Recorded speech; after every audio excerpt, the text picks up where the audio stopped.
It's me, Ari Dawson. I'm your anthropologist, sociologist. You can call me Rashid, perfectly fine. Listen, some people made up their mind not to make sense. I'm telling you, some people, and it especially applies to groups of people, some groups of people have made up their mind not to make sense. If you're in a building and you smell smoke and the smoke increases, you know you need to get out of there. Simple as that. Anyone who makes arguments or excuses or advocates and insists that it's better to find in the building, even though reality shows they need to get out or else they may die or get seriously injured, such people, you need to avoid them because they'll get both themselves and you in trouble. But if someone insists in being left alone and being relaxed in a burning building, everyone knows that individual is totally gone. You don't need to be a rocket scientist to understand that. Just understand that the example of a burning building and someone insisting, advocating, staying in it, you won't encounter that often. Thank God. Just understand that there are people like that walking around. You may even have some of them in your own family. They made up their mind that they don't want to make sense.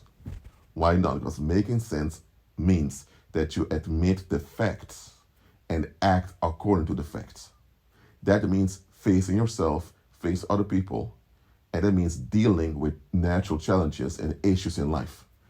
That is something so many worldly people do not want to do. And because they insist on not doing this, they look for some excuse to justify them being wrong. They know they're wrong. They know that they can't justify their position, nor their opinion, nor the way they feel. They know they can't justify it. They know there's no way they can talk it right, but they want an excuse why they like that. For example, it can be that the janitor at your high school doesn't like you. He complains that you're a bit loud, or let's say you were at high school. You're not in high school anymore, but back then the janitor couldn't stand you. And the janitor could never explain why he didn't like you. Well, here's the real reason. That janitor messed up in life. He made wrong decisions. He stayed around the wrong people. Things went wrong. And he ended up with a job as a janitor. You remind him of himself when he was younger, before he made all those wrong decisions. You were outgoing like he was outgoing, but because he doesn't want to face himself, how he missed the mark. So often, it's easy for him to transfer that unrest onto you. That realization that he messed up his life like that, he doesn't want to face it. Yes, other people also contribute to his life being messed up, but he has to admit his own contribution too, and he does want to make his contribution. So it's easier to find an outlet to release that unrest upon it. That's what he was doing. Now, he knows this is wrong. He knows he has no business transferring unrest to a teenager, whether it's his own child or a child of someone else. He knows he shouldn't be doing that. But he looks for an excuse to justify him harming a teenager so that he, as a grown man, doesn't have to look in the mirror, admit things, and make better decisions and deal with things. Now, eventually, this man loses his mind to such an extent that he begins to believe that this teenager, who's now a grown man too, is a source of all his problems.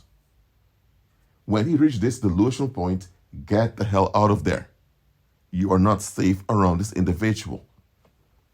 Let me give another example.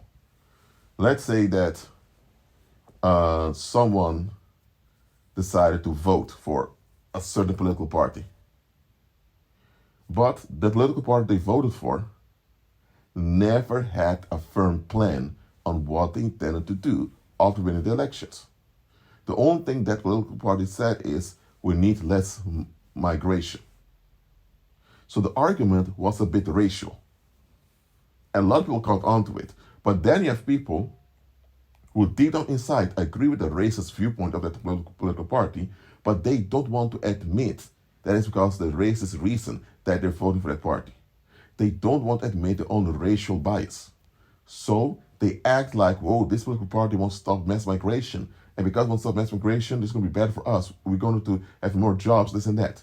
But here's the problem. That political party never promised that they would make effort to bring more jobs. None of those things. They just spoke out against mass migration.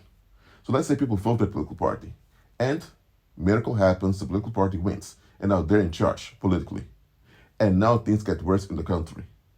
Who is responsible for things getting worse in the country? Those that voted for that political party. We empower that political party, knowing full well the political party had nothing valuable to offer. So let's say now this political party is in office now and things going backwards and downwards in the country, people are complaining. The same people responsible for putting a political party there and the voters who insist on it now begin to say, well, the political party is not perfect, it doesn't like everyone else, but hey, at least we did a good job to protect our national sovereignty. They come up with all types of weird explanations why they so-called made the right decision, even though they know very well they never made any right decision for that political party. And it was clear from the start that they had nothing to offer. So it was as if they were tricked or scammed.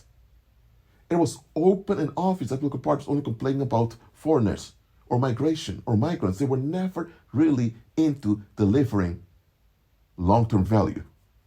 So all the people that voted for the political party, they know that if they admit that they voted for that party, know it was a wrong decision, they have to explain why they made the wrong decision and why they thought it's okay to harm other people with the wrong decision. Because they caused harm to other people, including children, by voting for that political party, knowing full well they had nothing important to offer. So now they have to justify why it was okay for them to harm other people in the process. And if they admit it was a racial reason, they will lose all credibility. The fact alone they have to admit they voted for a political party which they knew wouldn't deliver any value, that alone means they lost all credibility. But because they don't want to lose the reputation nor lose the credibility towards others, they will keep fighting for an excuse to justify what they've done. Even when it's obvious to everyone, there's no way to justify what they've done. Listen, people like this always look for people similar to them to validate one another. Even if they can't stand those other people, they will join them just to be validated mentally and emotionally, and they're wrong. Now listen to what I'm saying here. When a group of people insist on being wrong and they make up excuses and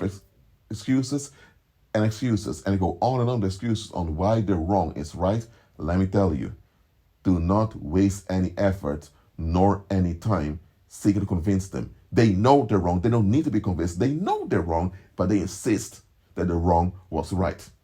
Because to admit the wrong was wrong means they have to change now and take accountability for all the collateral damage caused by their wrong.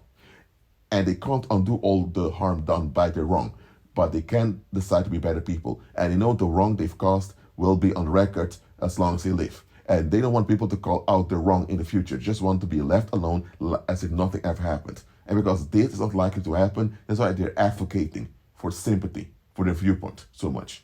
Listen, when people become like this, smile, stay in joy, walk away. Don't argue with them, don't fight them, don't counter them, don't do any of that. Smile and walk away. That's the best thing to do. Shake the dust off your feet. These people are like this. As long as they can campaign for sympathy for the wrong viewpoint, they are calm.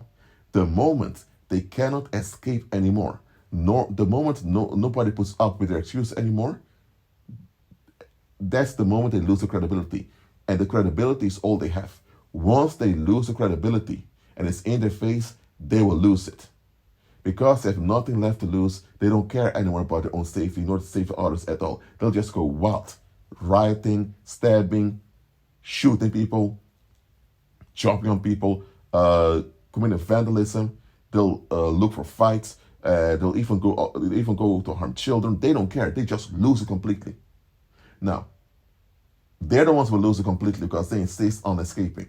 But it's our responsibility to make sure we keep them in check and we keep them calm as much as possible.